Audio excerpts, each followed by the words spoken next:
guys. Well, welcome along to Wind Down today. So hopefully everyone's had a very good fortnight and a very good week, and everyone is COVID free and things are actually out there happening. So how's everyone? Pretty good. Awesome. Yeah. Excellent. Thank you, Richard. That's okay. Hey guys, we had a very good response to our webinar last week. Or fortnight, sorry.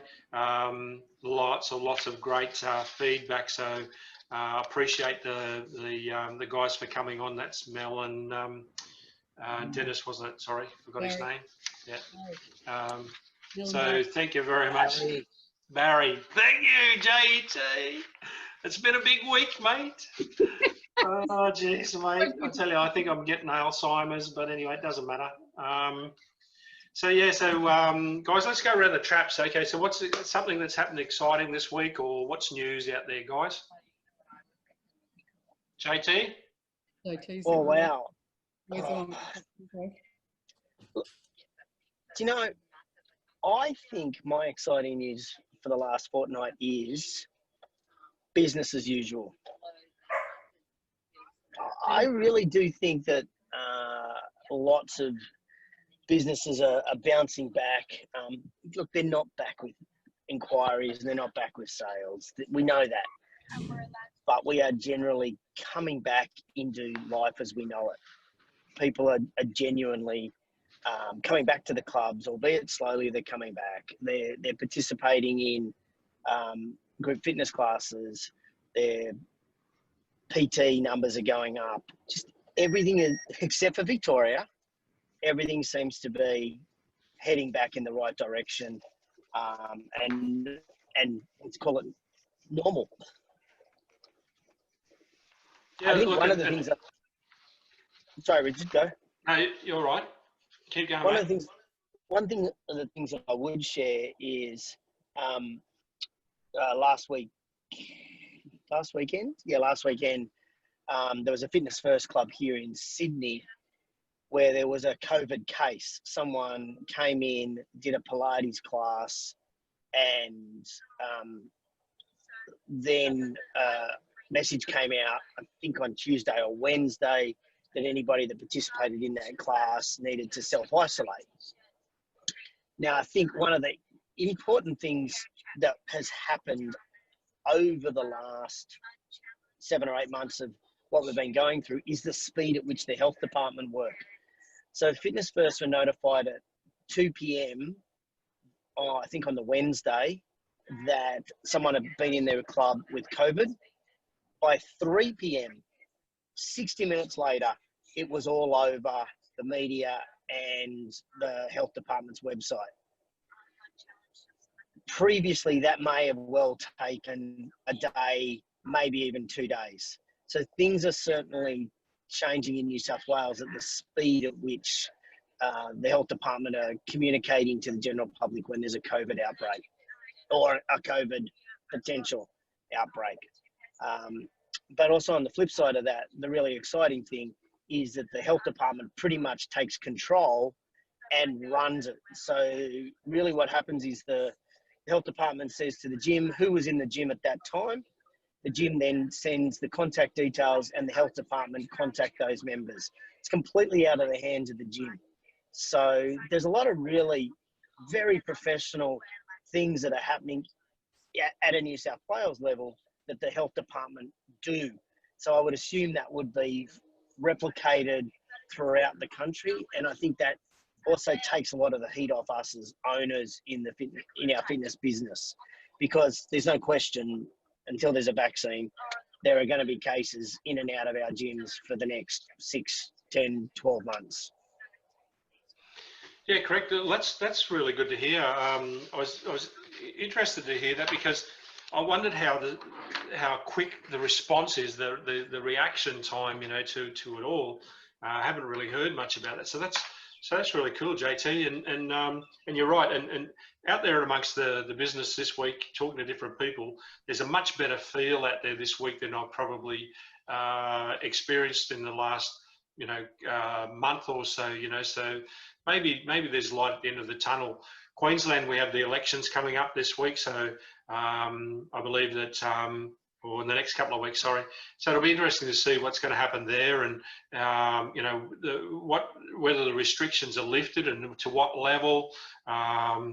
It's tight lips up there at the moment, but it's, again, at the drop of a hat, we certainly don't want to go back into a lockdown sort of any level, whether it's Queensland, New South Wales, or whatever, So look really good, Eddie. Just from your mental health side of things, and what you actually do there, I've heard some disturbing numbers, come through people in different areas, and mainly Victoria, where the figures are going through the roof of people, calling in for help, and that's pretty distressing. But overall, I think the rest of the country seems to be holding quite well. Yeah, I think so. And I think the government is focusing strongly now on mental health and healthy initiatives. I saw there's some grants going up for, wellness kind of products, and they're really looking at it holistically. And in terms of some sporting organisations I've been in contact with as well, are really embracing mental health in sporting groups as well as fitness. And I think that the whole community is really recognising the role this industry and sport as a whole is going to take in mental health. So I think that it's kind of become, the positive is the hidden sort of mental health problem that's always existed. Yes, it's become much bigger, but it's now actually on every agenda. It's not just on some agenda, every agenda. So once we can get over the bubble, which is not an easy thing, of course, so I'm not trying to belittle that, but once we get over this big hump of COVID, I think every workplace, every organisation and the whole community are a lot more aware of mental health, and a lot more supportive to one another, and hopefully we can, just have that awareness and support within teams and within the community generally, which will long term be much better for all of us. And yeah, look, and I mean, our discussion following on from last week, our last session, our last podcast, in relation to, what do we need to do? How do we move forward as an industry? Look, we can look at it as a lot of negatives, but there's a lot of positives coming out of it as well. And so we're more aware of than ever before. I mean, we as an industry have kind of known the benefits of workout and so forth. But I think it's becoming more heightened with people out there today, and we need to continue that good work. To show that the industry is so important in the community. It's not just about another group of business people, dragging people into a fitness centre. It really is much bigger than that, and the effects on the community and so forth. So anyway, I see Dennis is there. Welcome along, Dennis. Yes, you've got Dennis. I'll do his hand over to Eddie. Eddie, can you just quickly introduce Dennis, but be nice to him. She can be quite harsh, so just but, no, she's a great lady. So think about that. Welcome, Dennis. I don't think Dennis needs much of an introduction. I think most people know who he is, but he is the founder and CEO of FitRec and Healthy People. To me, that says it all. How long have you been in the industry, Dennis? A long time as well. Yeah, more than a couple of decades. Yeah, more than a couple of decades. Mate, you don't look that old. Say again? You don't look that old. Ah, you sweet talker. Yeah, no, it's been a while. I think I started out as an aerobics instructor in the beginning, freestyle, old school. Nice. Yeah, actually, I go that far back that my mentor in the beginning was a woman that did the full like calisthenics, like 50 kicks on one leg and 50 kicks on the other leg, and those were the days, Dennis. These young ones wouldn't know about that, mate. They wouldn't understand any of that. I was about to say that's coming back. Is it really? Coming back? Oh man, absolutely. I'm back to work. Men in leotards, calisthenics. Say again? Is the men in leotards coming back, or the calisthenics? Maybe. Yeah, I don't know. Oh, yeah. I don't know whether. No, not the first. Definitely the second. Yeah, I don't know whether people are ready for me in a leotard again. We should have requested that as your uniform. That could have been great. Yeah. Anyway, seriously, thank you for joining us. pleasure. Obviously your name came up last week. We're all aware of that. Everyone knows FitRec. There's a lot of conversation that came up after last week. We're not going to go into all the depth of that. However, we do want to kind of get your point of view. You're quite at the forefront of everything on social media as well with FitRec, and your head office, I see, is based in Victoria, in Melbourne. Yeah. Sort of right in the heart of COVID town. Yeah. So how's that affecting, your business and I guess the businesses you support? Have you had much sort of feedback around, given you've got some business owners in Vic and some in the rest of the country, and what's sort of your feedback around what you've heard? Okay. So, I mean, it's very good for us in the sense that with both Healthy People and FitRec, we are national. So we've probably had a slightly easier run than other Victorian-based businesses. We do see an increase in business coming through on all counts from all states, including Victoria, actually. So the easing of restrictions in Victoria has meant that the trainers can get out there. They can train a couple of people, and it's been really pleasing to see that activity take place. I think predominantly, we seem to be dealing with people that are pretty optimistic about everything. Like, obviously everyone's taken a hit, like, massively. There's no denying that, but I think one of the things I love about the fitness industry is it's full of these independent operators and people that are self-motivated to do good things. And so, you see people T-boned by COVID, and they're just dusting themselves off and pushing on, trying to get things done. We hear a lot of good stories about people who are adapting, they're making the most of what they can do, and I guess pushing forward so that when everything does ease properly, especially here in Vic, people are ready to hit the ground running. Yeah, that's great to hear. And what's FitRec doing for the businesses, or what have you done through COVID to sort of help? Look, we pride ourselves on maintaining contact with our members anyway. So throughout COVID, it just has been more of the same, making sure that we keep people informed as much as we can and let them know, like, as much as we know. Like, obviously, there's been a whole lot of confusion over the last 6 months about what you can do and what you can't do. I think the first thing that we did when it hit was we suspended all registration expiries for 6 months to allow people to push through, like, just to give them that support. When Victoria got locked down again, we added another 4 months of suspension onto that. So we've given people plenty of time to be able to work through that. And so how's your business going then with all of that? Yeah, I was going to ask the same question. Yeah. Look, pretty good. We're in a good place. I think, like any business, when it first came down, the first thing I did was basically take a chainsaw to the expenses and run as absolutely lean as we could. We were pretty well placed because we don't have a large number of staff, and half of them were working remotely anyway. So when it all came time to everyone work remotely, it was just like business as usual for us. We use a lot of software as a service, so cloud-based programs. So it hasn't really been a big shift. We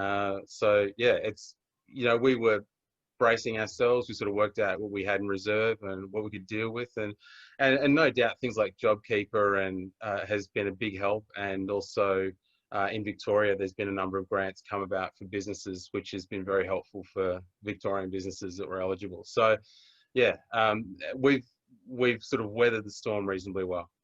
Yeah, interesting. Cloud-based programs, have you shared a lot of that? Because I know that was a big gap for the industry, for a lot of people, switching over to tech. Have you found, has there been a big demand? Is there something that, from what you've just said, that I just wondered, that's come from fitness professionals needing their training on, different platforms and technologies? Have you found, has that been a demand that's come through, or? Yeah, not from us. Like, we don't really direct people in that regard. There are so many variations out there. I was listening to a talk, actually.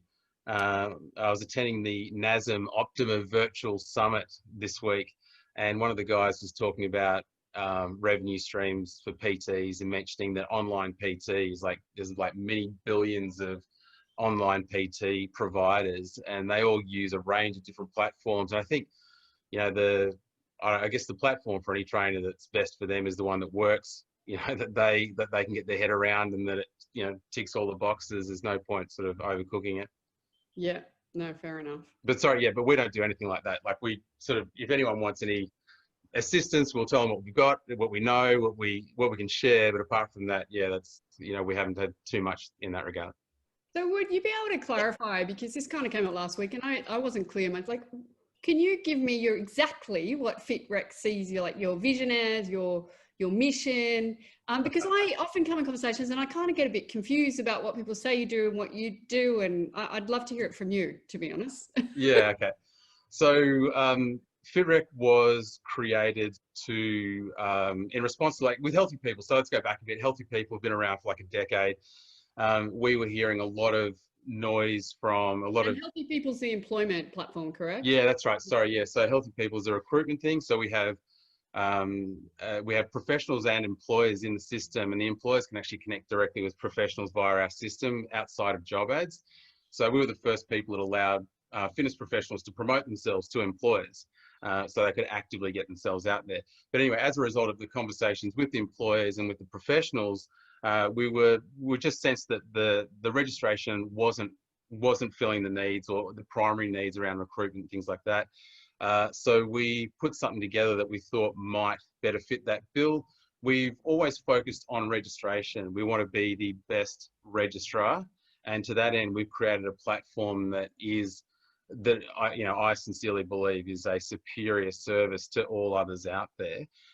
But we haven't ever sort of said we're an advocate for the industry. Like, if we're looking at the structure of the industry under my, ideal scenario, I think that we can all coexist. I think there is a place for Fitness Australia, absolutely. I think, unfortunately, their vision and my vision of it are, not quite aligned. But, I think it is possible for everyone to coexist, and I think that we can all, speak more clearly with a unified voice. But it just takes a bit of lateral thinking. Well, that's a good point. Sorry, Dennis. There last week in our session, that was something that we brought up with the two guys that were, two people that were in on that discussion, and it's about at this point of time we need to get to the government, and we need to say to the government, guys, it's about time you recognise the industry for what it really is. How big it is and what it does for business, as well as people throughout the country. I guess my question is the same question I said to the other two guys: is how are we going to go about this? It's about bringing everybody together in some sort of unity. Everybody joins an association or an organisation for a different reason. So they like yours for whatever it is, and they like the other one for whatever it is. And that doesn't make one right and one wrong, right? But together us together as an industry. And I think it's time that we all got together and we go to people like Daniel Andrews and say, hey mate, enough is enough. When we go to bigger politics and we engage, whoever we need to actually, front government with a voice. And say, work that way. I don't know what JT and Megan, we came together. We don't make any money from this. This is the idea. We came together to help the industry, right? You guys get your association fees or whatever it is, membership fees, all of that sort of stuff, But we're just four people from outside the industry, associated with the industry, and if we feel frustrated, and we represent all different sort of parts of that industry, what have we got to do to kick this can over the goalpost? Yep. My theory on the whole thing is we need to be so good they can't ignore us. So good as an industry, they can't ignore us. And the first, say again? Oh, I just said love that. Yeah, thank you. Excellent. I think that, all right, so this is purely my idea. I'm going to just chuck it out there and you guys can kick it about. I think that, for example, let's say Fitness Australia were the focal point for the industry, but they were not so focused on registration. You had a range of different diversity of registration providers. Like you say, Richard, people join different groups for different reasons. If we were all sort of collectively behind Fitness Australia in that sense, then Fitness Australia becomes that interface between us and the general public and us and local government.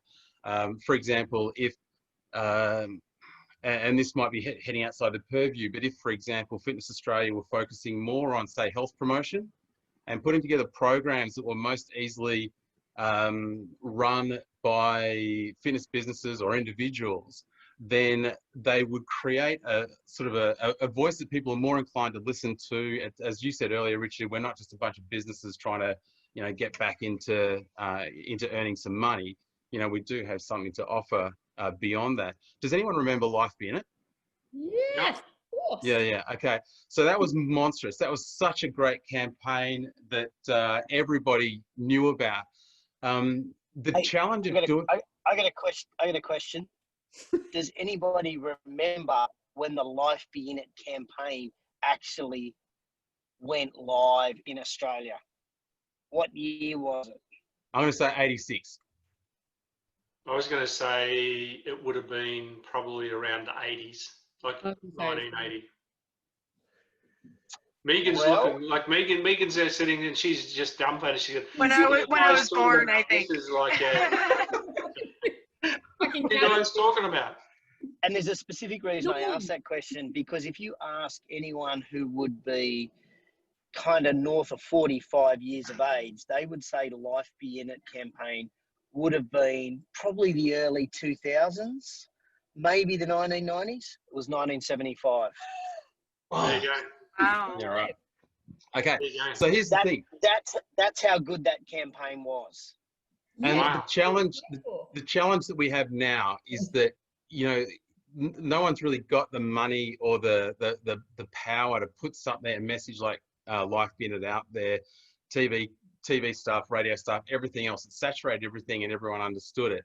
I think we, though, have a unique opportunity where we are all willing to push in the same direction. And so if someone was to come up with a health promotion program that was then distributed out through all of the different registrars, to all of our professionals, to all of our businesses, to everything else that was then speaking this, you know, this same message. And in my mind, the message is something that is all the community can get involved in. Something as simple as Life Be In It, where you have like a free program that might operate from different facilities everywhere, like a walking group, whatever. Like, you know, I don't have the answer to that specifically, but the notion being that collectively we can all promote this one program that everyone gets to know. And then that is going to start to create movement sort of further up the food chain, especially with government and things like that, where they start to say, well, hey, this is crazy. This fitness industry's got together and done something so monumental as to create this whole community platform where everyone can get involved in fitness. And it's not all about trying to drive people into the gyms. It's all just about encouraging activity, getting people involved. And yeah, we might be able to skim off a few memberships here and there, but the main thing is just to get everybody active and get them moving and be seen to be doing this great thing for the general public in the industry. If the money, well, if the resources, and it wouldn't take that much money because you're getting it distributed digitally and whatever else via all of the different registered businesses and the professionals, that focus would then give us, I think, more clout within, you know, when we have these arguments with government, when we come forward. So yeah, I think that's one way in which we could, like, the notion of us just lobbying as a group is not having the impact. And I think, you know, Fitness Australia, with respect, has been doing this same thing for a long time and we haven't yet nailed it. And I think that it's now time to start looking at things from a different perspective and just go, hey, all right, this direct sort of front-on approach is not working. Let's do this come from this platform of so good they can't ignore us. I love the idea. So can I just get clear on that? I don't know if everyone else is clear, but I'm not Sorry, clear. Chenille's trying to show. Sorry. Welcome to the Eddie Griffin Show. Sorry, I got the. Can't say hello to you. My gorgeous wife here. She's distracting me. Sorry, Edwina. Sorry, is that all right, Rich, if I ask that? Of course it is.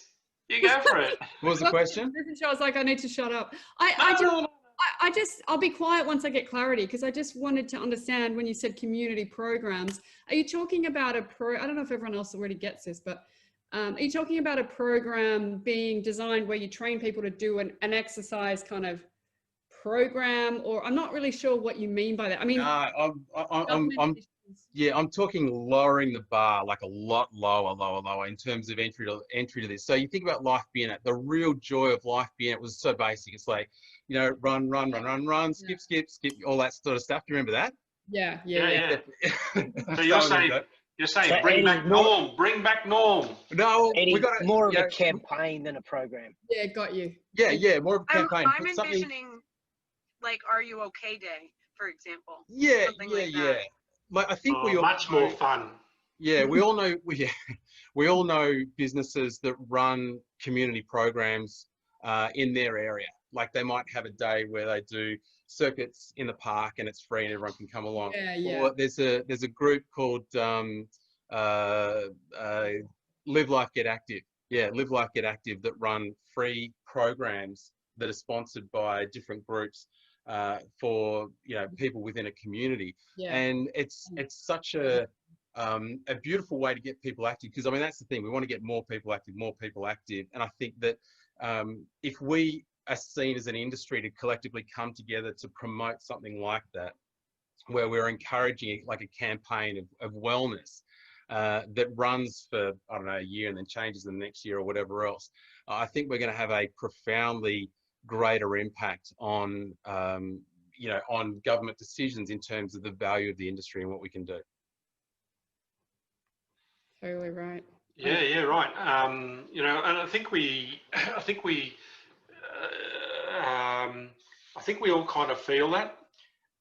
And I guess the next step of moving forward with this whole thing is, how do we pull that all together? And we really do understand that the industry is full of egos as such, and we need to put that all aside, and we need to go, guys, this is for whether COVID stays around for another 12 months, 2 years, 3 years, whatever, we're talking about the future of the industry and the recognition of that industry. We've got a lot of very, very professional people, whether they're service providers to the industry, trainers, whatever. And the whole sphere of that, Dennis, is that, we need to bring those people together, and we need to go, we just don't only help here, like by getting people active, right? We actually provide the whole service as well. So, it's about the truck driver that drops the bottles of drink over, or the water, or, and all of that sort of stuff. We're much bigger than what the government actually thinks. And it is, you're right. Maybe there's funding out there somewhere that we can pull in from some government grant or whatever and use their money. Well, it's actually our money, but, to actually put something together.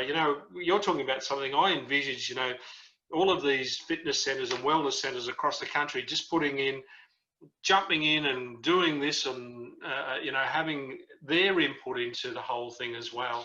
It doesn't have to be an association, but we go to government and say, you know what, there's 2 million people in this, or there's 10 million people, and they're all pissed off, right, that we're not recognised as an industry. And I think that what you say is a great point, Rich, because when I was at Noosa Council, there's a lot of programs that like this, like we did active kids, we did active mums, we did active elders they're doing now. And I know from local council that I experienced anyway, with working with about 5 councils in Queensland, was they would have loved it if the industry, because they were saying to me, how do we choose trainers? Because they get all different fitness groups in. So they're using government funding for their council to get their area. But if you could round up all the councils with all of those programs and go, we've got a program, here it is, here's the trainers that we can say to you that we can recommend can run it, they'd be stoked, because it's less admin for them. If you had a whole platform for them and they just plug into it, I think there's really something that could be in that. And JT, you were talking about some stuff that's already happening, weren't you, the other day? Promotions with a couple of the chains. Oh, yeah. So the chains are FLG, Fernwood, Anytime, are putting money into group advertising in Victoria and New South Wales to rebuild consumer confidence to come back to clubs. And that's kind of being overseen, I guess, by Fitness Australia, but pretty much funded by those chains. I want to go back to something Dennis said, which I really liked, and starting to open up. I think should open up conversations. And Dennis, correct me if I'm wrong, but you said something like FitRec/healthy people don't want to do the lobbying. That's Fitness Australia's responsibility. You're in that registration space. Did I surmise that kind of right? Yeah, look, absolutely. I think the role of advocacy and the role of registrar are two very different jobs requiring different skill sets. And I think that, and that's where we're focusing, that's the registrar side of things is what we're really honing. And I think this becomes important for the future of our industry, is that if Fitness Australia, for the visual people kind of sit up here, we could probably have 5, 10, 15 registration bodies below that the consumer, being the fitness professional, they can choose who they want to register with. I think there needs to be a minimum standard around that registration, whatever that looks like. And I think each one of those registrations that would be with FitRec or Physical Activity Australia or AusReps, there probably needs to be 5, 10, 15 bucks of each of that gets funded back up in Fitness Australia to be able to fund the campaigns that we're talking about. I think the problem that I perceive in all of this is the history of Fitness Australia, which I'm fortunate or unfortunate enough to have witnessed with Dennis, is that AusReps role in the Fitness Australia organisation and the setup and the funding that then provides. So I think part of perhaps COVID is that we almost have to sit down and rebuild what this looks like and the registration. So like I said 2 weeks ago, the registration is over here. The accreditation of health clubs and getting relationships with allied health professionals and governments sits over here. But we can't do that without having a base level of registration or accreditation that people agree with. That would be my view. But I love the idea that the old keep the bastards honest by all of the registration bodies always having to provide great service to the people that are registered. Otherwise they go, well, I'm not going to re-register with you. I'll register with that company over there then. I think that in itself has enormous merit if we can get a baseline agreement on what registration should look like. That would be my kind of utopian view. I think the challenge there is obviously that people register with different places for different reasons. And I think, you're right. Like obviously we consider ourselves to be a higher caliber, organization, but if, you have someone that opens up and they've got like 3 members, are they a registrar? I don't know. Yeah. But then, do you say, okay, you've got to have a minimum number before you can actually be classified as a registrar or something? I don't know. I don't specifically have the answer, but I certainly think that, I think the model can work and the solution is there. It's just a matter of whether people are interested in trying to pursue it. And I think for the future of our industry, we do need to pursue it, absolutely. But we also have to be clear that we can't have that relationship with the government and with allied health professionals if our registration system is weak or poor. We've still got to have that. I mean, you think about builders, they've got that gold license or gold standard or whatever that may be. That's a minimum standard. And we've got to have that so that we can go so that our lobbying business partner, which would be Fitness Australia, has got some sort of merit to stand on. I think the model that you're talking about, Dennis, I think has a lot of merit and could really cut through a lot of the bullshit that's out there, so that we can take our industry forward. Oh, JT, look, I've got to agree. Dennis, just a little bit of background, mate. I provide product into the industry and energy efficiency side of things as well. And you know, I'm kind of like a little bit of of an outside observer, and I've got to say, JT, you know, you hit the nail right on the head. This is a classic time in the history, I think, of the industry to sort of a pivotal point that we can actually drive this and do this right now. I certainly think so. I think COVID, this whole environment around COVID has caused us all to have a really solid look at how we are operating, more so than any other event previously. And I do believe that we're at the beginning of fitness industry 2.0 here.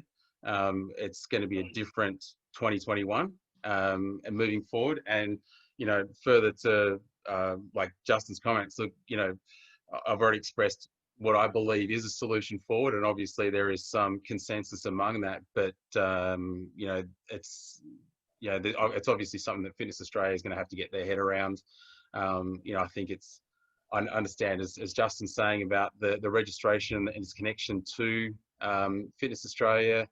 It depends. You know, I think personally it boils down to whether or not it's about the industry or whether it's about Fitness Australia. If Fitness Australia is for the industry, or whether Fitness Australia is for Fitness Australia, and that's going to determine which way they go.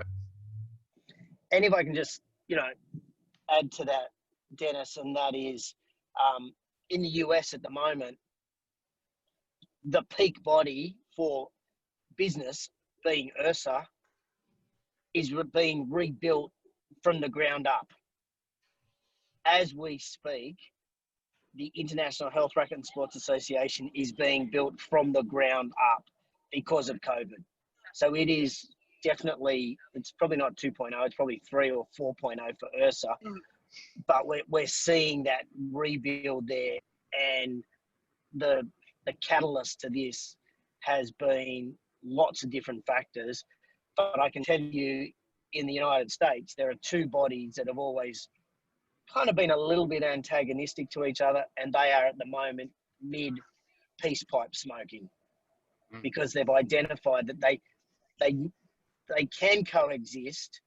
They just need to work out how, and it's for the betterment of the industry on that how. And correct, JT, you know, and they need to coexist. Correct. Like in the US, these two bodies that are working together, and it's going to be more than two, by the way.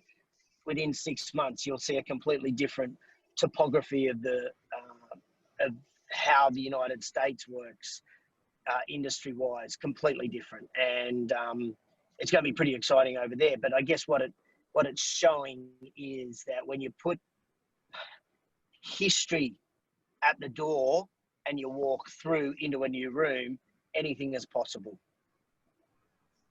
Yeah. Well put. Yeah, I think it's a matter of putting history aside, and I think genuinely rethinking the alternative. So guys, look, I mean, we've spoken about this in a couple of over a couple of sessions now, but how does this all happen? How do we, you know, who do we have to hit on the head to drag into the room to sort of say, you know, I'm going to drive this and I'm going to pull this together? You asking me? It's gone dead quiet. What's going on? No, none of us know, do we? You know. I wouldn't profess to speak for anyone else. Sorry, Megan. No, I didn't say anything. I would love to hear what Dennis thinks. Oh, okay. Guys, if you're out there and you're listening to this, you got to imagine this. Okay, you got to see JT sitting in the back seat of his Porsche, driving along the road with his driver driving along the road. You know, you know, so it's really cool. Some car park somewhere. There's a Bunnings or somewhere, you know, on her phone, you know, going coming in on this. It's really cool to see. So good on you guys. But no, the question is, what do we do? How do we pull this together? Well, you're open to conversation by the look of it or the sound of it, Dennis, right? Yep. The two key players obviously would be you and Fitness Australia. Who else, JT? And Rich? Me? Well, only problem is Dennis can't get out of Victoria to have a meeting. That's his problem. Yeah. Yeah. I was actually looking at you in the car, just thinking, wow, if he was in Victoria, I'd just be cutting laps around the block. I'll be creating a whirlwind of hot air. Yeah.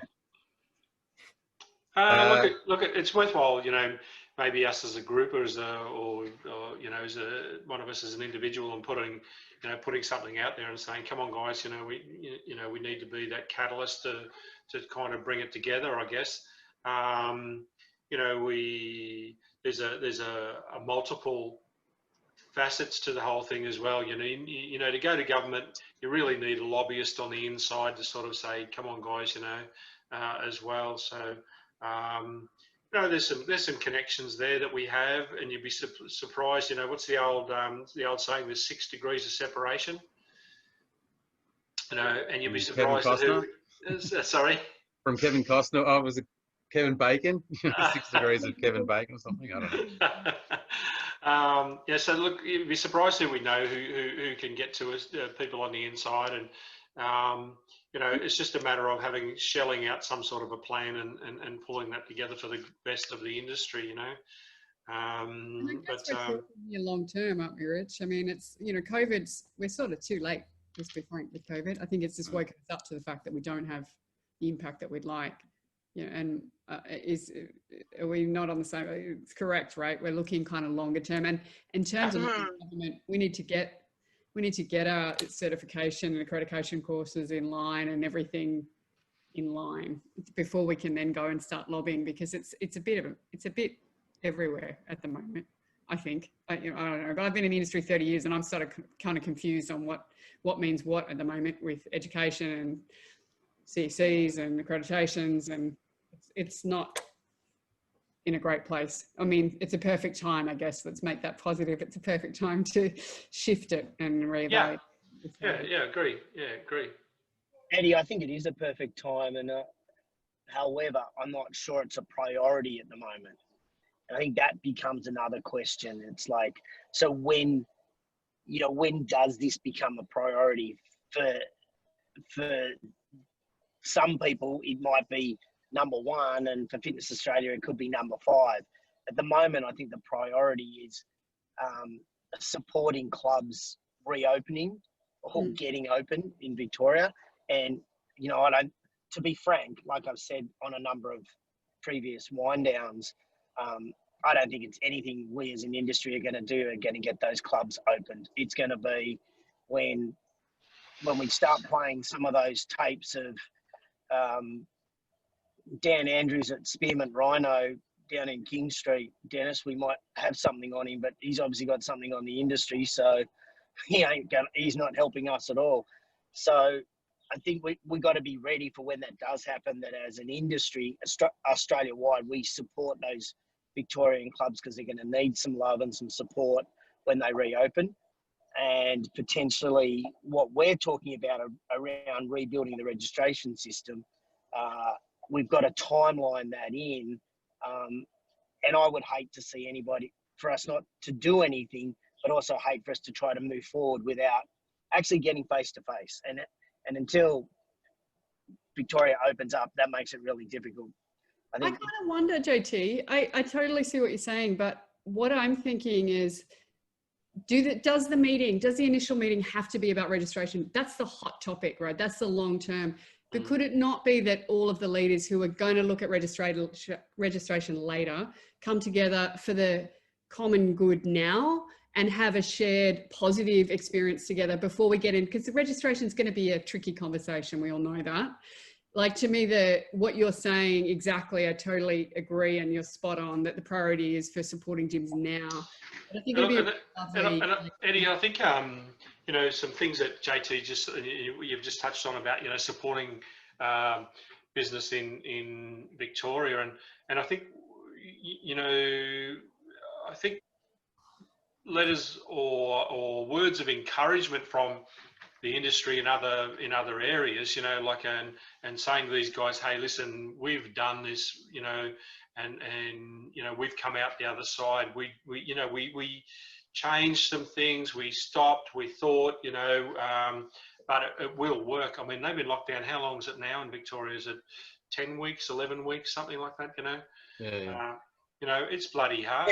It feels like 7 months, doesn't it, Dennis? Yeah, it does. It does. Yeah, you know, I was talking to a guy the other day. He said, you know, it was the first time they'd gone out to a restaurant for some time, but they had to be home by 8 o'clock in the evening or something like that. You know, like on this curfew. You know, and he's gone. You know, it's just absolutely felt so alien. So I think it's about preparation. You know, moving forward, it's about supporting these businesses and getting them ready for opening. Okay. You know, I don't know if there's a dot on the page to say it's going to open at this time, this month or anything, but you know, like just in that preparation, we saw businesses, you know, pull out a can of paint, you know, put some paint up, made the place look fresh, or, you know, and some businesses, maybe they're in a situation where they can't afford to do any upgrades or whatever, you know, but it's just that support that we as an industry can give those people to say, you know, we can pull together, we can do this, you know. I think the biggest value for businesses, especially in Victoria, is going to be people like Justin, for example. You know, you do the business coaching and things like that, giving them the first step, like making sure they're checking off these key steps before they open. Like there is, by all accounts, the people are ready to come back to the gyms by and large. You know, for the greater part, we've seen like in other states, in other countries, and even in Victoria with the loosening stuff, like people that are confident in the facility and the people that are working there want to come back in and they want to do some stuff. And I think the important thing is that the business owners and the individuals, the sole traders, are given, you know, the tools they need or the information they need to make sure they really hit the ground running so they can reach out to people. And I think, you know, the sort of help, like if JT, for example, and others have resources that these people can use that says, right, you know, as soon as you've got the opportunity to open up, you know, these are the things you need to be doing. Make sure you check this off, this off, this off, make sure these are in place and that's in place. And, you know, at the very least, they'll feel positive about taking the steps forward to getting people in the door. Yeah, look, and that's correct, you know, and when we were talking to Megan here, you know, with the centres in New Zealand and how they prepared and moved forward, you know, there's technologies out there, you know, and we need to look at things like cleaning processes, you know,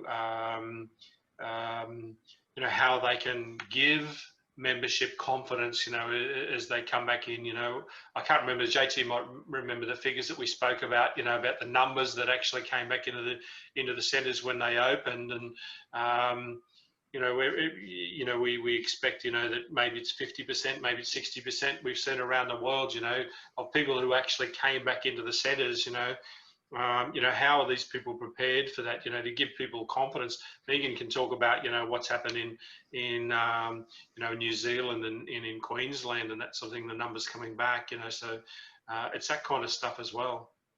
Yeah, we've seen some really good numbers come back in the gym. I think one of the great things that Dennis has mentioned today is that you assist gym owners in finding some great coaches, and that can be really beneficial right now because we're starting to open up again and we've had to lay off a lot of our coaches. So, you know, hearing you, it sounds like FitRec is a database that we can really utilize as gym owners to find some great coaches. So that sounds fantastic. And also with regards to FitRec and any like continuing education or upskilling, have you found that there's been an increase in those in PTs taking on some of those courses while COVID's been really hitting Victoria? Yeah, absolutely. There's been a wealth of online courses being undertaken. And I think even the last few weeks myself, I've been to 2 virtual summits. So, you know, I think there's been a lot of people offering free and heavily discounted education online that people are taking advantage of via Healthy People. You know, we've been promoting different course providers and via FitRec as well.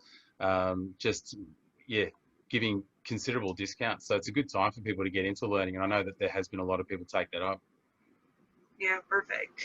And just because I know we're finishing up soon, Dennis, when you were mentioning how you would really see the industry taking off and coming together, what kind of body other than Fitness Australia did you foresee really pushing that action or making that motion and bringing us all together? Was there one in particular that you had in your head? Because you described a great journey that we'd love to see you get rolled out. but I'd love to hear if you have any ideas on how we can really assist in doing so. Yeah, look, I mean, obviously, Fitness Australia is would be the first choice because they've already started establishing themselves as a name within, you know, both government and the general public. So, you know, there'd certainly be the first or the logical choice. But obviously, for it to come together, they would have to change significantly their approach to the way they operate, and you know, that then means that if they can't come to that place, then it will fall down to someone or something or other group filling that gap. Certainly from the FitRec's perspective, like, we will continue to push for collaboration across the board. And while it's not our mandate to become an advocate for the industry, we certainly see no harm in doing what we can to bring people together, you know, as an industry. So, you know, we're, you know, if that's the first step we've got to take to get things going, then, you know, we'll keep pushing in that direction. But no, apart from Fitness Australia, you know, it wasn't like there was anyone else that, you know, was, you know, benchmarked for, you know, or idea for taking That you it forward. had an idea. Okay. Yeah. And with the changes that you were foreseeing the Fitness Australia should make moving forward, what specifically are you discussing with that regard? Okay, we're getting into fairly turbulent waters here, but I would say, you know, like, there is, so essentially, there seems to be a decision to try and sort of close out other providers and cut out the diversity or whatever else that we might have spoken about in registration. I think it's counterproductive to a unified industry or building that unity. I think in the very least that is something that would need to be rolled back to say, hey, look, we recognise that we're not the be all and end all of this, and that there are other people in this industry and we can all work together. So I think that it's that would be probably the first step. Starts there, yeah. Yeah. Okay. No, that wasn't too turbulent. That's fair. No, it's good. Okay, was I polite? I hope I was polite. I didn't want to that was offend very anyone. polite. Was there anything else that you were thinking that needs to be done? Look, my background is in health promotion as well as exercise phys, and, you know, I think that, you know, I'm really, you know, I'm in this game. I'm in fitness because I love seeing people move towards fitness. I think fitness is the magic pill. Like, it does so much good that, you know, we really need to see everyone doing just a little bit more. And I think one of the great things about this lockdown here in Victoria is that we have a walking trail near our house, and it's just been going gangbusters. It's like peak hour down there with people walking and riding and the dogs and all the rest of it. And it's such a great thing. And to my mind, what it's done is it's actually lowered the bar to entry for a lot of people. So we have more people coming out and taking part in activity, and this is like the first step for them. So they don't need to feel like, oh, I should be going to a gym or seeing a trainer or anything like that. They're just like, oh, hey, they're walking, I can walk, you know, and out they go and they start walking. All of a sudden we've got more people doing more activity, and that's what we're aiming for. Not COVID, but the activity. So, you know, the idea being that if we, as an industry, start, you know, thinking more about how we can impact everyone, like get everyone moving. It's not always about coming into the gym or seeing a trainer. It's just about getting everybody slightly more active, getting them more involved, and just raising the general health of everyone across the board. So, yeah, I don't know whether I'm answering the question, but that's where I'm heading. Yeah, okay. No, I like where you're headed. Movement is exercise for sure. So that's fantastic. You answered it great. Thank you. Can I ask a quick question to Dennis? Yeah. Mate, I love a lot of the things that you've said. One of the things that you've said a number of times is that Fitness Australia needs to change. Yeah. That was a bit quick. Do you think that... Sorry, that was a bit quick. Go on. I was like, yes, I was agreeing with you. I was like... Yes. Well, no, you weren't agreeing that they need to change. You were just agreeing that you said they need to change. Oh, yeah. So I guess my question is, does Fitness Australia need to change, or does Fitness Australia, FitRec, Physical Activity, and any other registration body, do they all need to compromise? Yeah, I think there's always going to be compromise, and I think to to our end, you know, I think recognising Fitness Australia is partly a compromise, I guess. I don't know, but I think that you know, I've been in discussions with other registration providers that are around, and yeah, everyone's like wants to do the right thing. Everyone wants to move forward. Everyone wants to see the industry move forward. We're all in it because we love it, and I think that. Look, yeah, while we all need to compromise, I think unfortunately for Fitness Australia, their compromise needs to be the greatest.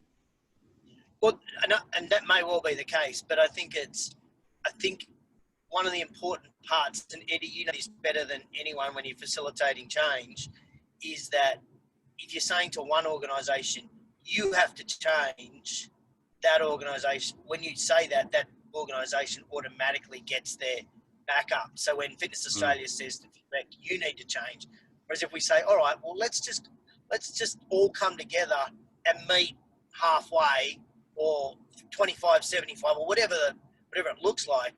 But I think so long as we're all, you know, got pistols drawn at dawn, then and saying we need to change, we're not really going to get anywhere forward. We've all got to come together and say, look, okay, there are some things you do good that we like. There are some things you don't do that we don't like. We all have that. So let's just sit down and rebuild the system. Yeah. And I think you're right. But I think all the, you know, when you talk about your pistols at dawn, so everyone's pistols are drawn, I think everyone's sort of at the card table in the saloon and there's only one group outside with pistols. That's the way it feels. Yeah, okay. That's interesting. And that's what I like about these discussions, because you learn so much. Mm-hmm. Industry, the more transparent we are as an industry, the better as well. Yeah, that's correct, Jake. Yeah. And that's a massive platform for us. Like transparency is a huge thing. Yeah. I mean, it'd be great if we could just get everyone in the same room without setting the agenda, like without the agenda being in stone. Do you know what I mean? Like literally, industry's going through a tough time. What can we do now? Because we're all doing stuff in the industry, and start there. And longer term, we're going to look at this registration. Just try and get everyone in the room, because it seems like that's even a hard task at the moment. And I know that you can't be face to face, JT, but online's less confronting. So maybe it's a good step.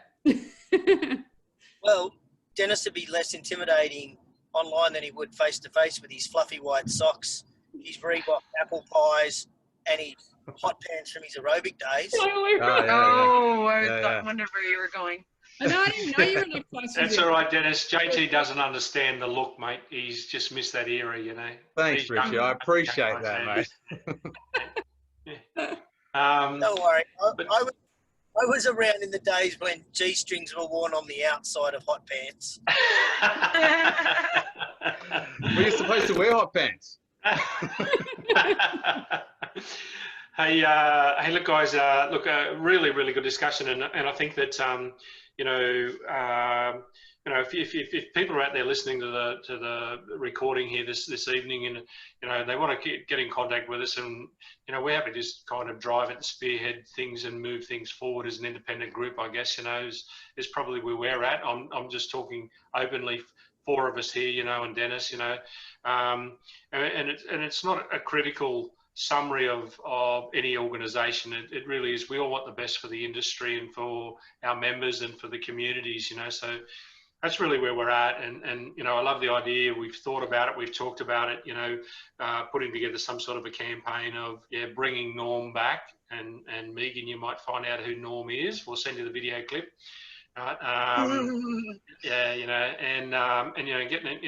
Getting Australia up and moving again, and I like that idea, and we just need to find some ways to actually be able to do that.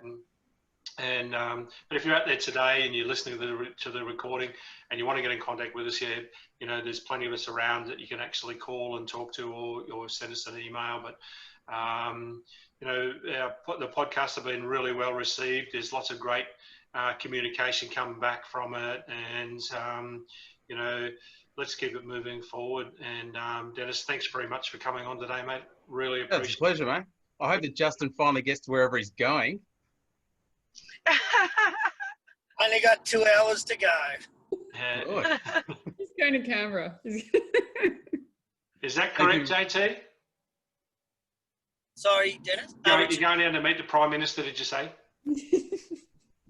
He's in Queens. He's stuck in Cairns. He can't get out of Queensland. Anastasia won't let him out. Good stuff, guys. Well, really good to catch up. Thanks very much, everyone. And look, let's reflect on today and for our next session. I think it'd be just great to be able to pull everybody together and say, hey, listen, guys, we've come up with some sort of kind of a solution, or we're moving in a direction, for the best of the industry and for the community. So hopefully Victoria gets out of this lockdown.